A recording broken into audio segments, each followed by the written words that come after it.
ಒಂದು ಮಗು ಪೆನ್ಸಿಲ್ನಿಂದ ಬರೀತಿತ್ತು. ಪ್ರತಿ ಬಾರಿ ತಪ್ಪು ಮಾಡಿದಾಗಲೂ ಪಕ್ಕದಲ್ಲಿದ್ದ ರಬ್ಬರ್ ಬಂದು ಆ ತಪ್ಪನ್ನ ಅಳಿಸಿ ಹಾಕ್ತಿತ್ತು. ಪೆನ್ಸಿಲ್ ಬೇಸರದಿಂದ ರಬ್ಬರ್ ಹತ್ತಿರ ಕ್ಷಮೆ ಕೇಳಿತು.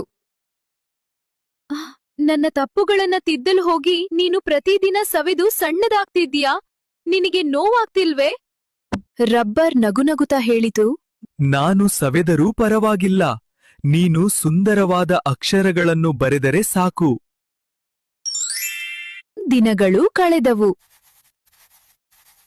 ಪೆನ್ಸಿಲ್ 10 ಕಥೆಗಳನ್ನು ಬರೆಯಿತು. ಪ್ರತಿ ಬಾರಿ ರಬ್ಬರ್ ಬಳಸಿದಾಗ್ಲೂ ಅದು ಸಣ್ಣದಾಗ್ತಾ ಹೋಗಿ ಈಗ ಕಣ್ಣಿಗೆ ಕಾಣದಷ್ಟು ಪುಟ್ಟದಾಯ್ತು. ತನ್ನ ಅಳಿವನ್ನು ಕಂಡ ರಬ್ಬರ್ನನ್ನ ನೋಡಿ ಪೆನ್ಸಿಲ್ ಕಣ್ಣೀರು ಹಾಕಿತು. ನನಗಾಗಿ ನಿನ್ನನ್ನು ನೀನೇ ಕಳೆದುಕೊಂಡೆಯಲ್ಲ.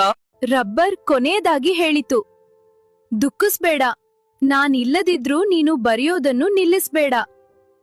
ನಮ್ಮ ಜೀವನದಲ್ಲಿ ತಂದೆ ತಾಯಿ ಮತ್ತು ಗುರುಗಳು ಕೂಡ ಈ ರಬ್ಬರ್ ಇದ್ದಂತೆ. ನಮ್ಮನ್ನು ಬೆಳೆಸಲು ತಮ್ಮ ಜೀವನವನ್ನೇ ಸವಸ್ತಾರೆ. ಜೀವನದಲ್ಲಿ ದೊಡ್ಡ ಸಾಧನೆ ಮಾಡುವ ಮುನ್ನ ನಮ್ಮ ತಪ್ಪುಗಳನ್ನು ಮೌನವಾಗಿ ಅಳಿಸಿದವರನ್ನು ಮರೆಯಬೇಡಿ. ಗುರುಗಳ ಬೋಧನೆ ಮತ್ತು ತಂದೆ ತಾಯಿಯ ತ್ಯಾಗ ಕಾಣುವುದಿಲ್ಲ, ಆದ್ರೆ ಜೀವನ ಪೂರ್ತಿ ನಮ್ಮನ್ನ ಕಾಪಾಡುತ್ತದೆ.